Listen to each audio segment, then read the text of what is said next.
Hello to all my friends and family, and welcome to Jim's 5am Club.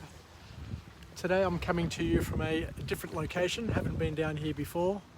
I'm down here at the Drummoyne ferry wharf, and if you look over there behind me, you'll see the Drummoyne ferry wharf. So I guess at some point throughout this vlog, a ferry will pull up to pick up and drop off passengers, but we'll just get on with our vlog as we normally do.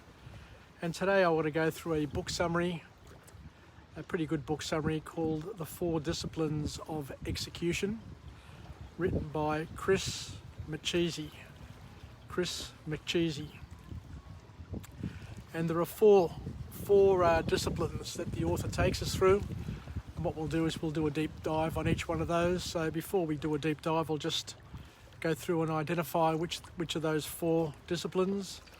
The first discipline is finding or focusing on a wildly important goal, and he calls it a WIG, a W-I-G, a wildly important goal. So it's all about focus as the first point. So in order to execute, you first need to have a target which you focus intently on. The second one is act on lead measures. This is a good one. I really like this because what the author talks about is that there are lag measures and lead measures. The lag measures happen after your action, and it's basically the results of your actions. And people tend to focus on these lag indicators or lag measures. But if you want to improve performance, if you want to become a leader in your field, and if you want to have a team which is kicking goals all the time, then you need to be able to identify and focus on things which are called lead measures. Anyway, we'll get into that shortly, but let's just articulate them up front. The third one is all about keeping a compelling scoreboard. So you need to keep count, you need to keep measure, and you need to keep that up to date so that everybody knows where they stand and how they're tracking, so that you know that you're on track or off track. And the last point is to create, and it's a lesson, a word that I haven't really heard of before, but I'll use it anyway, but it's to create a cadence of accountability. So to build accountability and responsibility, a cadence of accountability. Interesting, we're learning new words as we're going. So even though I'm 60 years of age, there are many words that I don't know, trust me. But I love learning new words, and I love incorporating new words into my vocabulary wherever possible. Because what we've learned over time is that the broader and the deeper your vocabulary, then the greater your life experiences are going to be, because you're able to not only articulate better and communicate better with other people, but you're also able to communicate better and clearer with yourself. How's that for an idea, for a concept? Anyway, let's go back and we'll go through and do a little bit of a deeper dive on each of these disciplines of execution. So years ago, I think I mentioned in another vlog, I worked for Telstra. I worked for Telstra back in the time when OTC and Telecom merged to become the new entity called Telstra. And the then CEO, Frank Blunt, an American from AT&T, I remember him saying that it doesn't matter if you share your strategies or if everybody else, if all your competition know your strategies. The most important thing is execution. So being able to not only know what you want to do, but to be able to deliver on your promises, on your goals and on your dreams. So execution is the key. So execution is just another word for getting things done. So the author talks about the first discipline being having a focus on a wildly important goal. So not only does it have to be a goal, but it needs to be an obsession. You need to be able to see it clearly and to feel it and to really want it, to be hungry for that goal. So he says that execution starts with focus. Because with the energy comes from focusing. It's only when an eagle focuses on its prey that it's able to drop at at an incredible speed through the sky to catch that prey that it was trying to get. So execution starts with focus, and it's all about building energy, building momentum.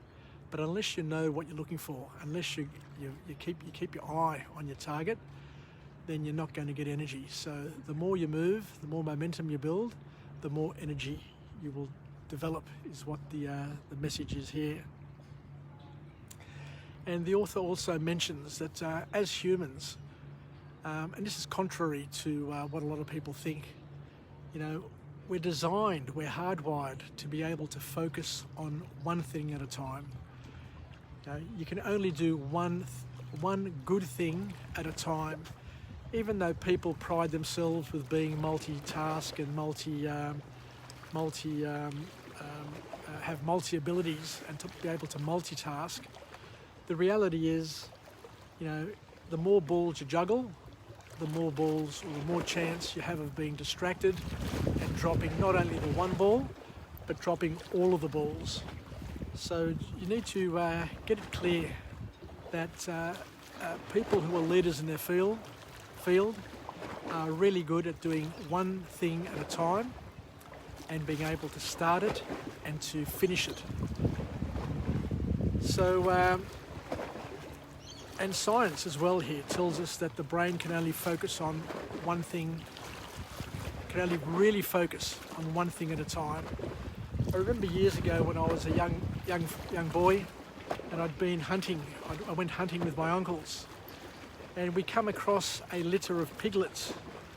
And my uncle told me, if you want to catch a piglet, in a group of piglets, what you need to do is focus on one and only one piglet, and just chase it and chase it and chase it, and don't take your eye off that piglet, because what will happen is if you're looking at all the piglets, and you're chasing one piglet, then another piglet looks like it's closer, and you change your mind and start chasing that.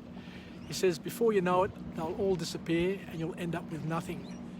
So very good advice, and it's practical advice, and it's something that I've used and it worked for me. So I did catch a piglet many years ago, a squealing piglet at that. So just remember that multitasking is another form of dabbling. If you're a dabbler, if you're a person who dabbles in this and dabbles in that, you're not going to have very many runs on the board, and you're not going to be very good at anything in particular. The old Australian saying is that you're a jack of all hands, but a master of none. So the key message here is you need to build a skill one at a time. You need to identify things that you want to build, and you build it one at a time. And the way to build a skill, the way to learn things, is to do it through repetition, one at a time, with deep and strong emotion, until you build those neural pathways in your brain. And the more you do it, with the more emotion you do it, and the more aggressive you do it, then the deeper the neural pathway, or the stronger the pathway, and it becomes a highway. Literally, it becomes a highway from a goat track. You're able to build a highway, which becomes then automatic, and is something that you can use and rely on later on to happen subconsciously, using your muscle memory. So the trick is not to abandon the other goals. As we said before, you can do one thing at a time. You can do one good thing at a time, but that doesn't mean that you abandon everything else. You keep everything else bubbling along, but you focus your efforts on one thing at a time, and once you've achieved what you want to achieve, then you do your next one, your next one, your next one, until you get through your checklist. All right? You don't get off the hook. We're not saying that you don't do anything else, But what we're saying is you do one thing at a time and you do it really, really well and you do it purposefully. Because by doing less is doing more, is the message. But you've got to do it with passion and you've got to do it with excellence. And one of the key skills of execution is that you need to learn how to say no. And the author says it needs to be a firm and an unapologetic no. The battle you choose to win must be the battles that win the war. Lessons for a married man. Remembering here what he said. The battles you choose must be the battles which win the war. Don't start battles or don't get involved with things that you're not going to go the whole hog with. Anyway, that's the first bit on focus on a wildly important goal, focusing on a wig. The second discipline is to act on lead measures. And once again, we alluded to before that there are both lead and lag measures. The lag measures are the results of our actions.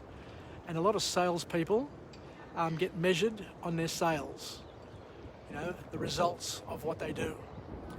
But what the author says is that in order to be the best salesperson, in order to be the most efficient and effective professional in your particular field, what you need to do is you need to identify the lead measures. What things you need to do day in, day out, over and over, and to be very, very good at, which will eventually lead to the output being your lag measures. And we know that in sales, it's all about activity, focused activity. So you need to make the calls, you need to be motivated, you need to follow up, you need to make presentations, you need to call clients, you need to return calls, you need to make proactive calls. There are so many things we need to do.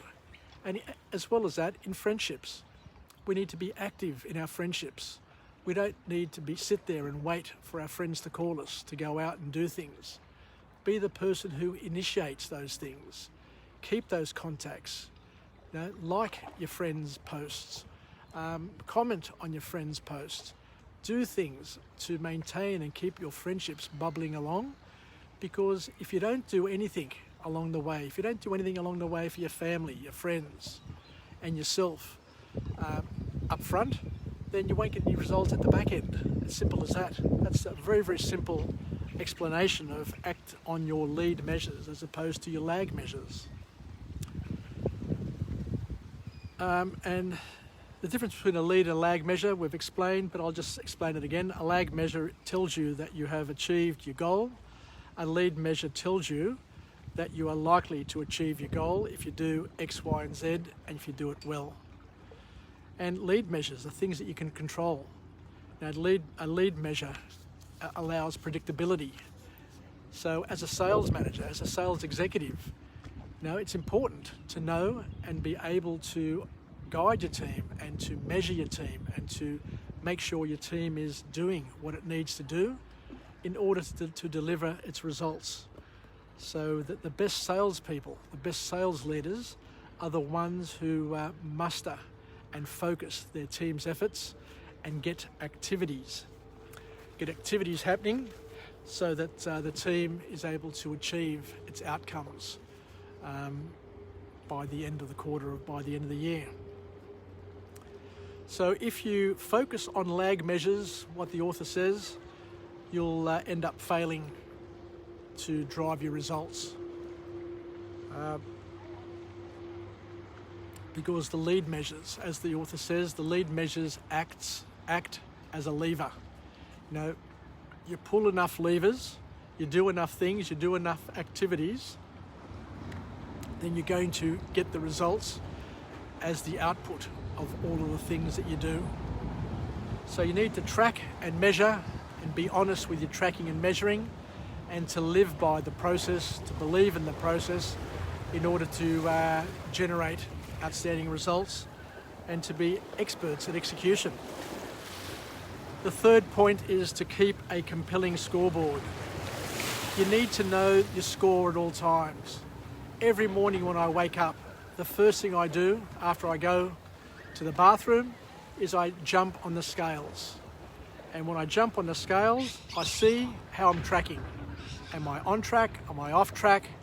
Am I putting on weight? Am I losing weight? Am I maintaining my weight? And before I get on the scales, I say to myself, I always try and predict what weight I'm going to be, just to see if the things I did the previous day actually are displayed on my weight on the scale. So the author says something important here, and we have to understand this from our friendships and from our work environments. People disengage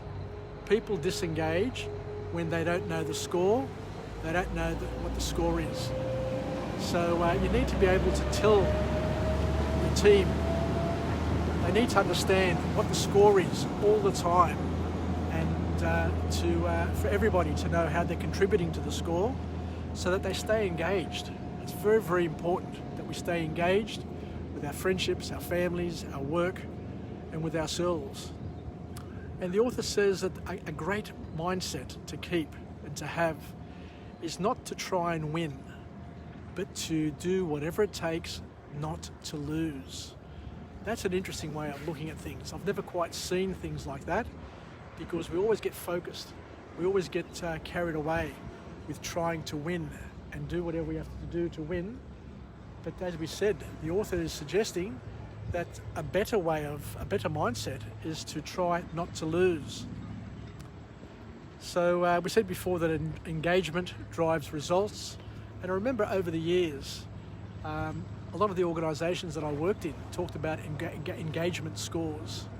And they said the most important thing is to have a team which is engaged. But I guess the older I get, the more I understand that it is an important thing. Because you see with family and friends, with time people get disengaged. And once you get disengaged from your friends and your family, then it becomes almost impossible.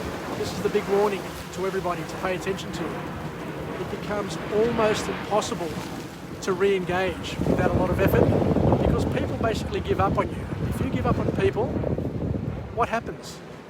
They end up giving up on you as well.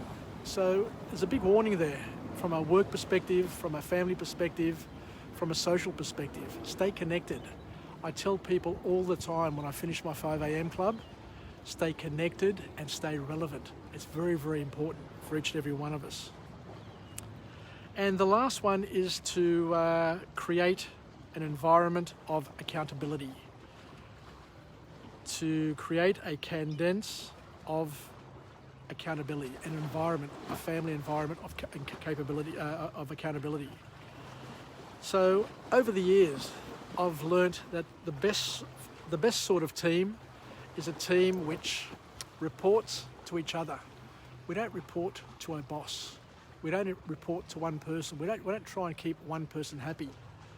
We report to each other as a team. You pass the ball to me, I'll do whatever I can, and then when I see somebody else in a better position, I'll pass the ball to them, and then I'll support them, and as they've been supporting me. So it's all about being accountable, knowing what your job is, and doing your job to the best of your ability. And yes, we make mistakes. Yes, we stuff up. But we support each other and we continue to play, because the game is just not 6 tackles. It's just not up to half time. It's a full time. It's a whole season. We just keep on playing until it comes to the end. Is the basic thing. So we need to hold ourselves accountable, but also to hold other people accountable as well, but in a positive, uplifting way, as opposed to a bitchy, undermining way. Because by holding each other accountable and being response-able, then what happens is that we build and we maintain team momentum, and we maintain momentum. We stay on track, we stay on course, we continue to grow, develop, and improve. So we need to help each other. We need to help each other clear their path. We're going to clear our path, but there are times where others need our help to help them clear their path. So very, very important point. And the last thing here is the author talks about the 3 reasons why people disengage. Disengage from friendships, disengage from families, disengage from social environments, social media. And the first thing is anonymity. They don't know that anybody cares. So you need to make sure that you're telling people that they're important not only to you, but also to other people in their lives. So you need to understand that people matter. People really, really matter. And that comes through your communication, through your honest and sensitive communication with people. So a very, very important lesson to make sure that we're always telling not only ourselves but other people that we matter, we're special, we're needed, we're part of the team, an integral member of the team. And without each player in the team, then we can't get the team result. The other thing is irrelevance.